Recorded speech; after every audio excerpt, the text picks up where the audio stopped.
I'm creating some awesome custom removable coal loads for some older cars on my layout, and this is a process that you can use to create custom loads for yourself. I'm building them on Ron's Trains and Things right now.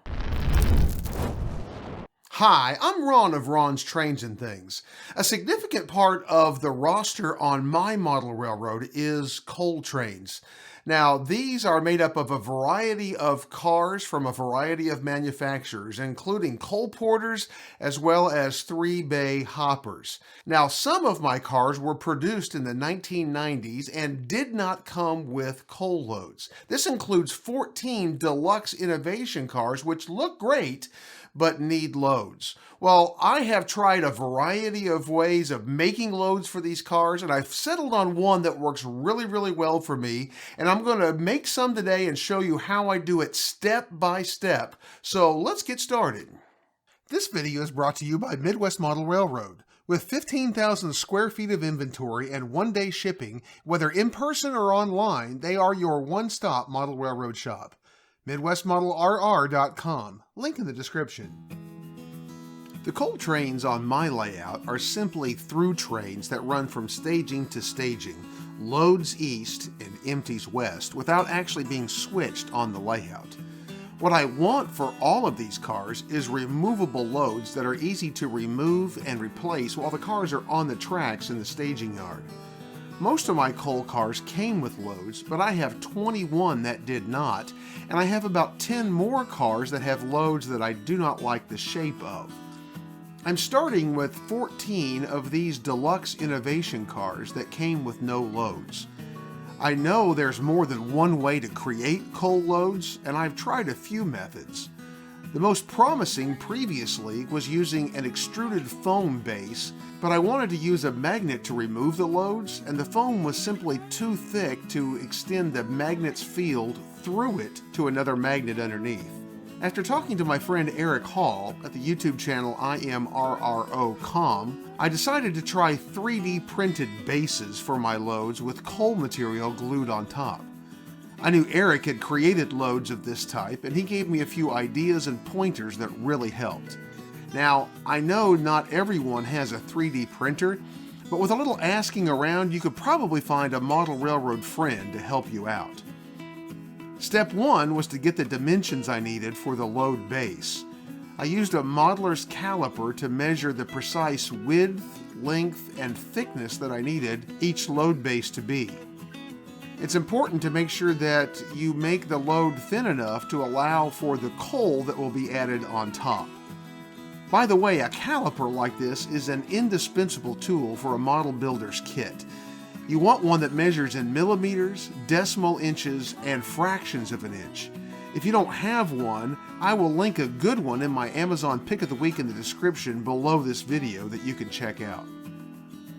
With my dimensions in hand, I went to the computer and logged on to tinkercad.com, a free online CAD program that simplifies the designing process by using predetermined shapes that you can simply manipulate. I have no formal CAD training, but I've enjoyed playing with design using Tinkercad and have created a number of useful items for my layout. Here you see the finished design of my load. I used just a few basic shapes.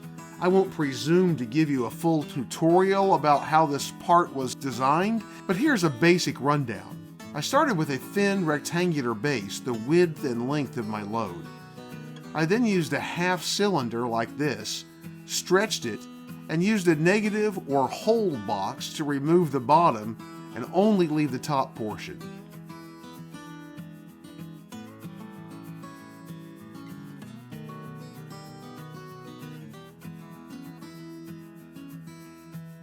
I then used this fancy dice shape thinned in the same way to create part of the contoured end of the load shape. Finally, I used this half dome squashed down to create the rounded end. Now, what you see here is a fast, crude example, but with some playing around with these shapes, you can get what you need. I also used some braces that ran the length of the load to strengthen it while leaving the center thin enough for my magnets to work. I printed a test copy of the base, tried it, made some adjustments, then printed another test piece. The key here is to get the dimensions close enough to look good, but also loose enough to insert and remove easily. Bear in mind you'll be adding coal on the top, which will cover many imperfections. When I had a good working prototype, I printed enough for these cars, so 14 to fit the Deluxe Innovation cars, plus one extra in case I needed it. I had to clean up the newly printed load bases, removing the adhesion brims and support material, and sanding the edges smooth.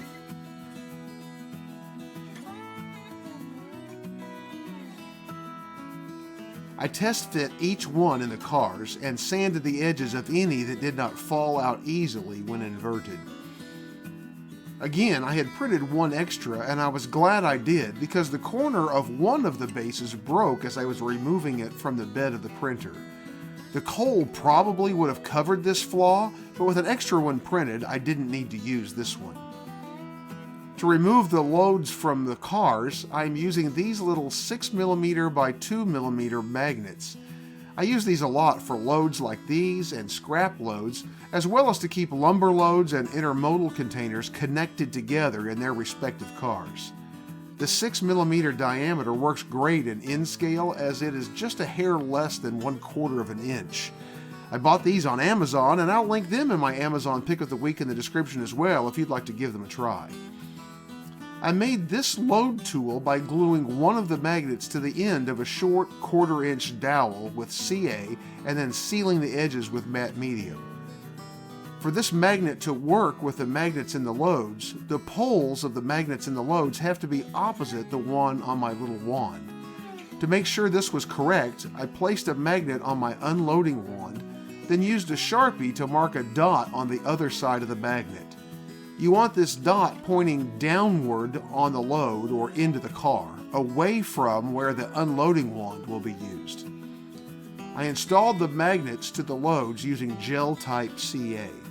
I placed the first magnet in the center of the load, which worked okay, but I realized that the loads would lift out better if the magnets were at one end, so this is how I installed the rest. I placed a small blob of gel CA where I wanted the magnet placed. I placed the magnet into the CA and pressed it down with the non-magnet end of my little wand. I then dropped some CA accelerator onto the joint to immediately set the CA. I tested each load as I went to make sure they lifted out easily. Let me pause here for just a moment to say that if you're enjoying this video and would like to see more model railroad tips, tools, and techniques to help you build a better layout, then be sure to subscribe down below and click the little bell icon so you can catch future videos. I allowed these magnets to dry for a few hours to make sure that the CA was fully set. I then started adding coal to the tops of the loads. For the coal, I used Woodland Scenic's fine cinder ballast. To glue the cinders to the PLA material of the 3D print, the two best options I know are epoxy or CA. With epoxy, I would have to keep mixing little batches to finish all of these loads, so I decided to use this gel type CA. I simply squeezed a bit onto the top of the load base and spread it out with an old microbrush handle with the top cut off. As you smooth out the CA, you will notice that it dissolves the surface of the PLA printed part, which is why it adheres very well. Before the CA had time to begin to set, I sprinkled a generous amount of cinders onto the glue and set it aside to dry. This is why I use the gel type CA, because it dries more slowly than the medium or thin viscosity. I repeated this step for every load. When the CA had time to cure, I dumped any loose cinders off and rubbed each load gently with my fingers to remove any other loose cinders. I used a sanding stick to remove any from along the edges that would interfere with the fit of the load. This process did leave some small bare spots, but not to worry, I will cure that problem in the next step. I saved these loose cinders to make those repairs. Next, I sealed the coal to the loads. I started by applying IPA to the loads, much like I would to ballast on track. I then followed it with a 50-50 mixture of matte medium and distilled water. This will seal the coal in place. As I did this, I sprinkled a bit of the cinders into any spots where the coal was thin or where the base was bare and showing through, allowing the matte media to glue it into place. I let this adhesive dry completely, then test fit each load again, removing any coal from the edges that interfered with the fit.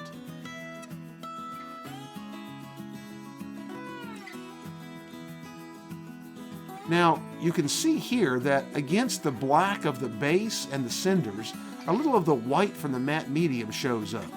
To solve this issue, I gave the loads a wash with an India ink and IPA solution. I used to hear a lot about people using this kind of wash to create shadows and highlight panel lines. I don't hear about it so much anymore, but I still use it for many such applications. But be careful, this ink will stain anything it touches. The solution consists of 1 teaspoon of ink in 1 pint of 70% isopropyl alcohol. I simply dabbed on a light wash with a foam brush. When the wash had dried, I installed the loads in my coal train and it was ready to run. I am so pleased with how these loads came out, and I'm using the same process to adjust the bases and create loads for my other 7 Bowser coal porters that don't have loads, and I'm replacing the loads in 10 Atlas cars that have loads that are the wrong shape for the flood-loaded cars that I need for my modern layout. Now, if you'd like to see more about creating custom loads for your open cars, as well as other model railroad content, check out the links on your screen. Be sure and check out those Amazon picks of the week in the description down below, and join me on Fridays as I bring you even more great model railroad videos, and I'll see you on the next video. 10, Lizzie?